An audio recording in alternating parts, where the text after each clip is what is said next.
Então eu trago agora para vocês, falando dos arquétipos, né? O primeiro arquétipo que eu posso falar o que eu vou falar é o deus Dionísio, né? É o deus grego. Em Roma ele é conhecido como Baco, né? Que foi o deus ligado ao teatro, às grandes representações cênicas, né? O deus do vinho também, enfim.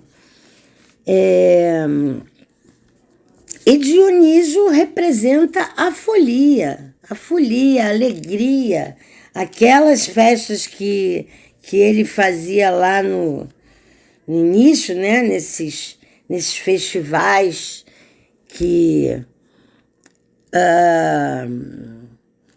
de orgias, né?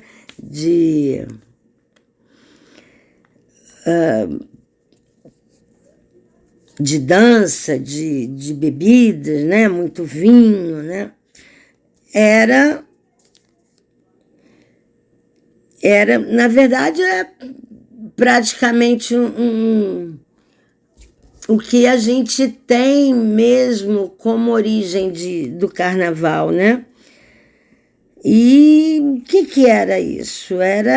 Representa a folia, o êxtase, a festa, a irreverência, a criatividade, a expressão, né?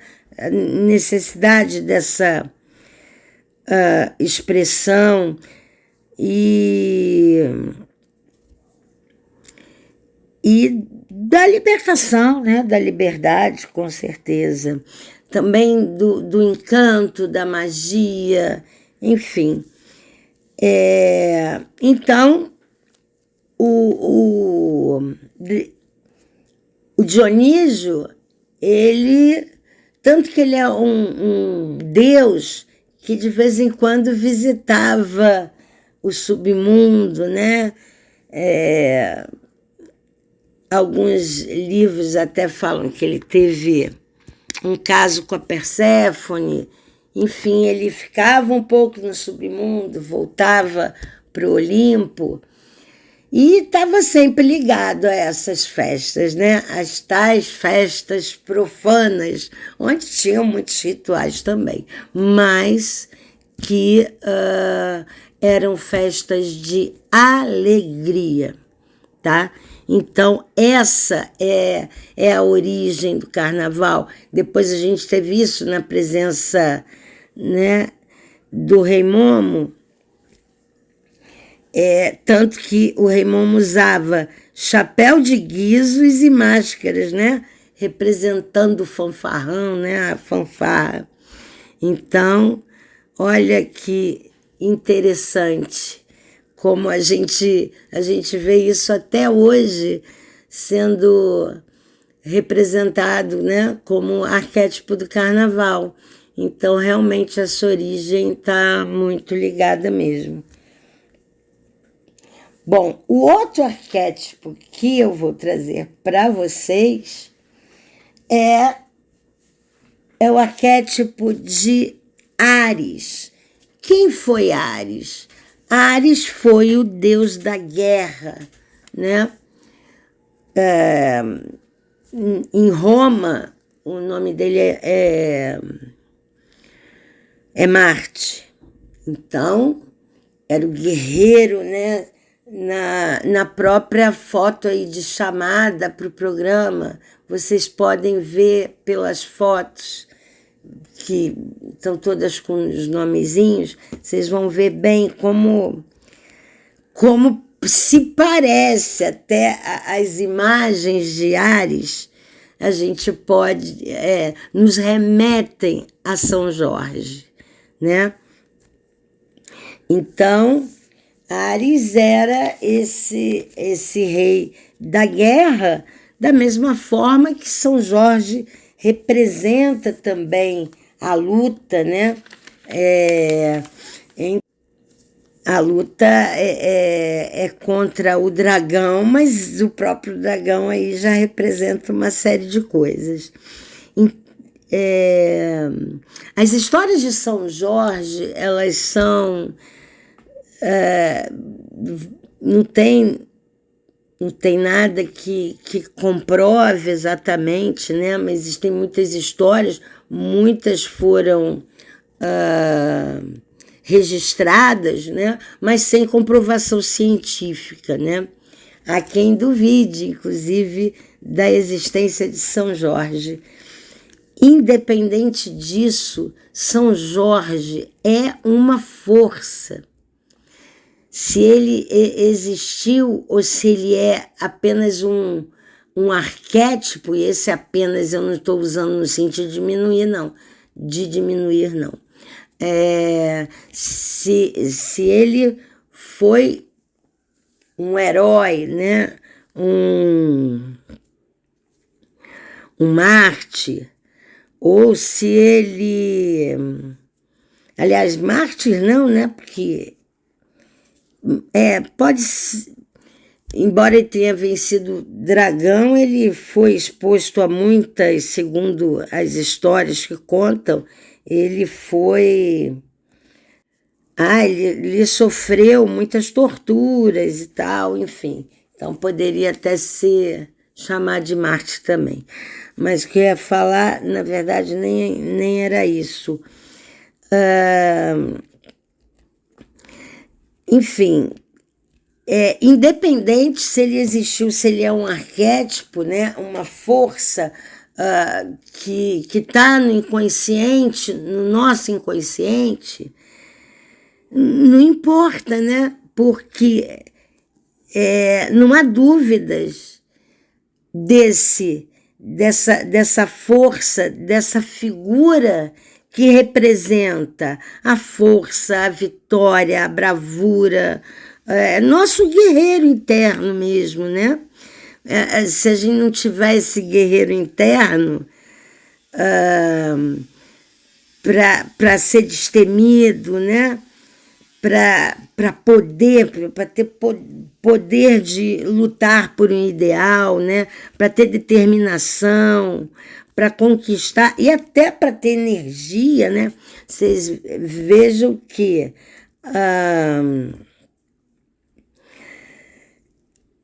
ele está muito ligado à cor vermelha. Eu sei que no candomblé ele tem uma outra cor, mas se a gente for pensar ali naquela capa de São Jorge, né? O que é esse vermelho? Que também as cores são arquetípicas também, né? Vermelho significa... o próprio dragão também é vermelho, né?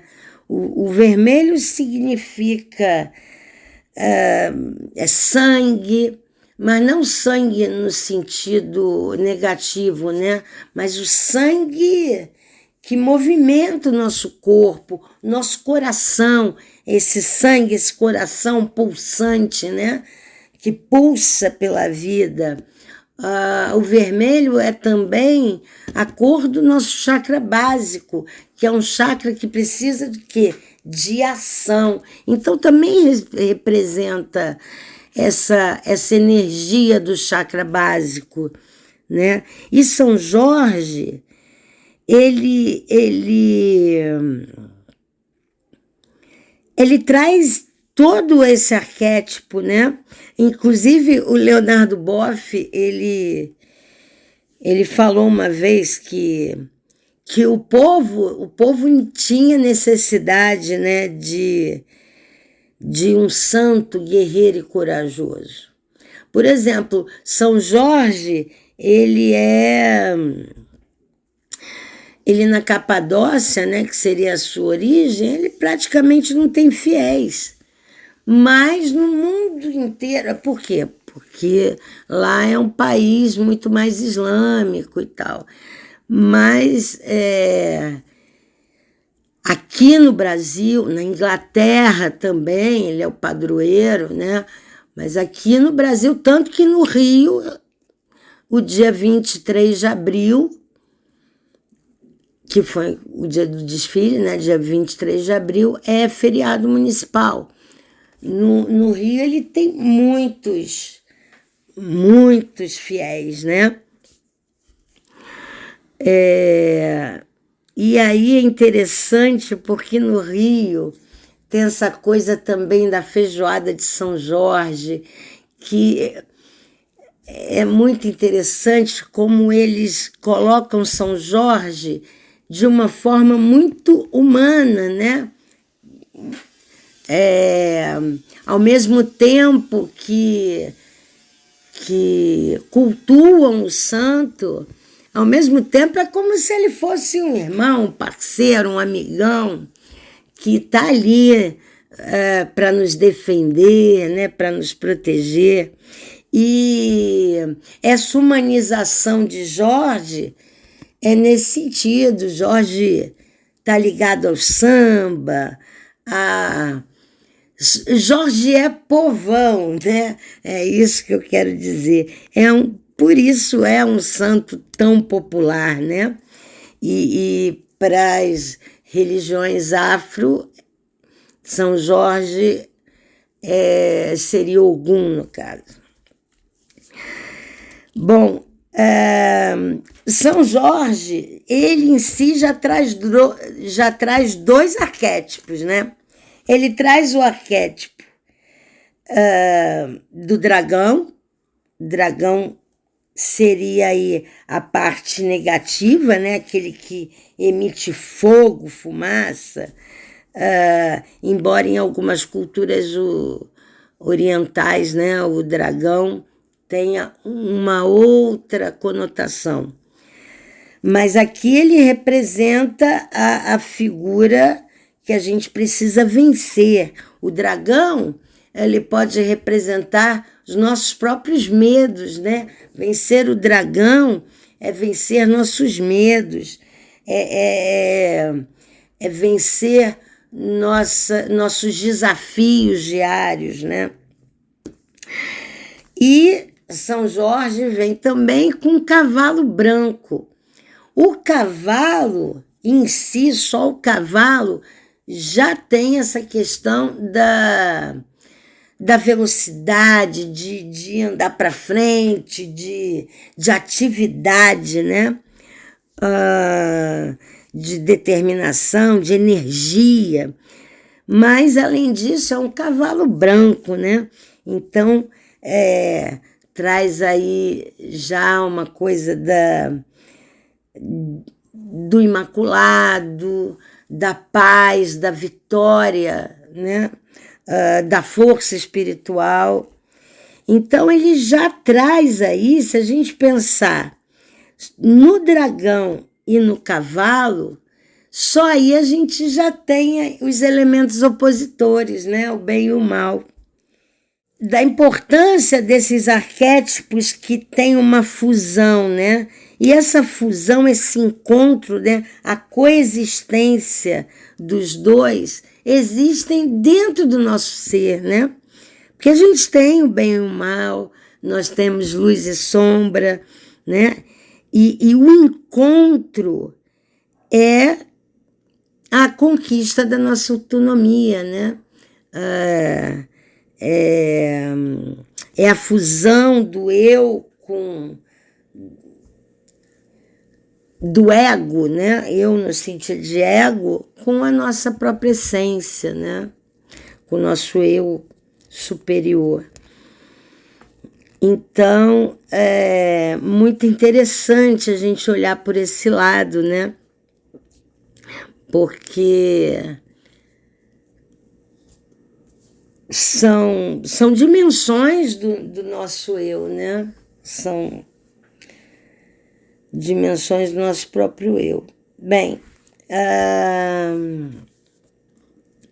então a gente tem São Jorge, estava na letra, além de ter sido um dia de São Jorge atípico, né? Acredito que muitos sambistas não comeram a tradicional feijoada, porque teriam que desfilar mais tarde, né? Inclusive, na igreja de São Jorge do centro da cidade, né, aqui do Rio, nem teve nada. Eu saí do sambódromo e passei na igreja realmente e tinha uma missa normal, poucas pessoas vendendo, e quem vai todo ano sabe que aquilo fica lotado, que é uma festa, mas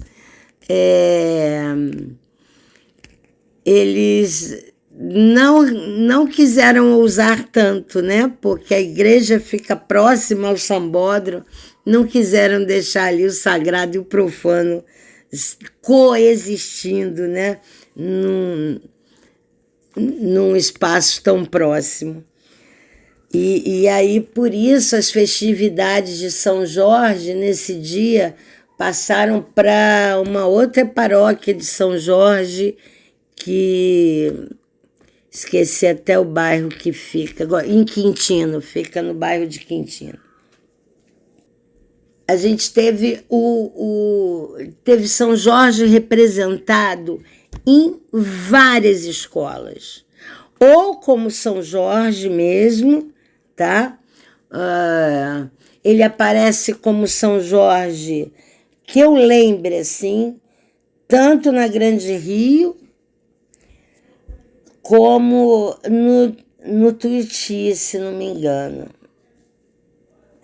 Não, e também na Unidos da Tijuca, eu acho. Eu posso estar confundindo, porque a gente já passou um pouco e já não me lembro mais. Eu estou com a imagem dos carros alegóricos, mas posso confundir as escolas, até porque os temas foram semelhantes, né? Semelhantes não. Alguns sim, mas é que a grande maioria versou sobre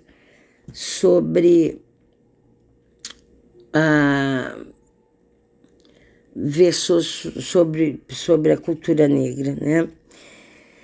Mas o que eu quero dizer é que apareceu tanto como São Jorge, como enquanto Ogum, né? Esses dois personagens estiveram muito, muito presentes em várias escolas, tá? Lembrando também que um outro, é menos, tá? Mas um outro deus grego, que também, de certa forma, está ligado a São Jorge, é o deus Hefesto, tá? Por quê? Porque ele trabalhava com as ferragens, né? E São Jorge é a pessoa que está, né? Esse personagem ligado às armaduras também, né? Então, também, e até um outro que tem um deus celta também, mas eu não vou lembrar o nome, é o deus Ares, tá? Embora o deus Ares tivesse uma personalidade, vamos dizer assim, que bata de frente, né? Que seja o oposto até de São Jorge, porque Ares não era assim essa pessoa do bem, entendeu? Ele matava pelo prazer de matar, pela vitória da guerra, era um cara de poucos amigos, tá? E São Jorge pega esse arquétipo do guerreiro, só que um guerreiro mais humanizado, né? Tanto que vira esse santo tão popular, né? Tão povão, tão povão. Um outro arquétipo que eu quero trazer aqui é o arquétipo de Hermes. Hermes, eu já fiz um programa aqui falando do hermetismo. Hermes o deus Hermes é o deus Hermes na cultura grega, na cultura romana ele vai ser o Mercúrio, que é justamente o regente desse ano de 2022, tá? É o astro regente de 2022. Hermes simboliza o que? Hermes é aquele que tem asas, né? No boné e nos pés, enfim. Ele é o ligeiro, ele é o mensageiro, né? Que vai... Ele é o único que tem permissão para sair livremente do Olimpo para qualquer lugar, porque é o cara que traz essas mensagens mesmo, né? É o mensageiro. E quem é que figura que traz essa mensagem, né? Porque Hermes é também um embusteiro, um enganador, ou melhor, um malandro, tá? É o cara ligeiro, o cara que tem jogo de cintura, é o cara criativo. Então, o deus Hermes, ele é o burlesco, tá? O lúdico, o leve. Então, ele vai nos remeter para a figura de Exu, que foi representado pela Grande Rio, escola campeã aqui do Rio. Então, olhem que interessante. E Hermes está ligado a Exu justamente nessa visão mais leve, né? De quebrar com o estereótipo. Nessa visão mais leve, Exu é o próprio Hermes, o cara aterrado, o que abre caminhos e o que faz essa ponte aí entre o divino e o profano, né? Entre as nossas questões terrenas e o divino, né? Inclusive, o Jung também vai falar de Mercúrio, né? de Hermes. Ele coloca como sendo um arquétipo essencial para a transformação da alma humana, né? Justamente porque ele está ligado ele não é um ser que transita entre as duas dimensões, né? Então, eu queria trazer esse arquétipo também. E para quem já ouviu falar no Caballion, quem quiser saber mais sobre essa figura do hermetismo que nos trouxe tantas questões espirituais, e aí a gente traz ele como arquétipo de Exu, é justamente o que a Grande Rio quis mostrar, não é? Que não é o demônio, não, é só uma entidade que representa arquetipicamente, né? Que representa essa divindade aí que representa a parte terrena, a parte dessa vida aqui na Terra, né? Nós, como espíritos encarnados na Terra e, portanto, que temos que lidar com a sobrevivência e com as outras coisas terrenas também, né? Então, achei isso muito interessante e quis trazer também para vocês, tá? Deixa eu ver que outro arquétipo, a gente já está terminando, já passou até da hora.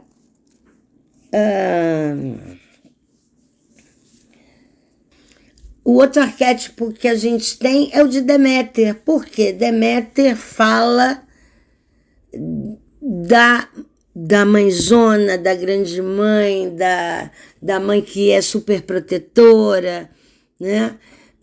Da mãe que independente até de ter filhos físicos, né? Mas é aquela pessoa que cuida de todo mundo, mas cuida pouco de si mesma, né? Mas, de uma forma geral, quando a gente pensa no arquétipo de mãe, né? Inclusive, se a gente for pegar ali as deusas, a deusa tríplice, né? Que é a filha, a mãe e a anciã, a mãe é Deméter, tá? Então, Deméter é o arquétipo da mãe. Então, a gente viu aí ela retratada nessa escola aí que homenageou o Paulo Gustavo, né? Porque trouxe, aliás, em muitas alas, né? Até exageradamente, a figura da mãe, da mãe dele, que como um símbolo até de maternidade, né? E como é que era o nome? A minha mãe, lembrando do filme, inclusive, né? Minha Mãe é uma Peça, enfim, ela traz aí o arquétipo. E outras escolas vão trazer esse arquétipo também, não da maternidade, dessa maternidade mais concreta, mas vão trazer ligada à grande mãe, né? A mãe terra. Esse arquétipo esteve presente em muitas escolas e esse sempre aparece todos os anos, né? Da mãe terra,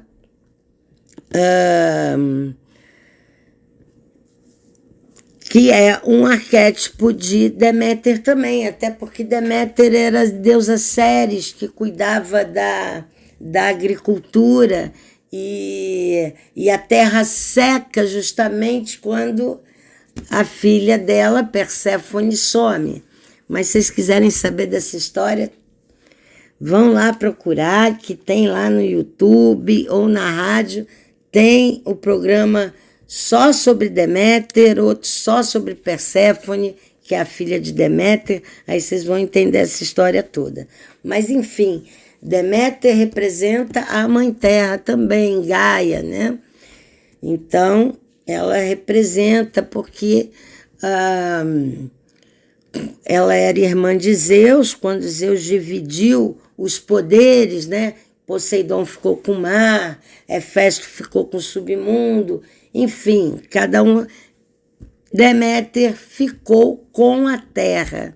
Então, o domínio de Deméter é a terra, é Gaia, tá?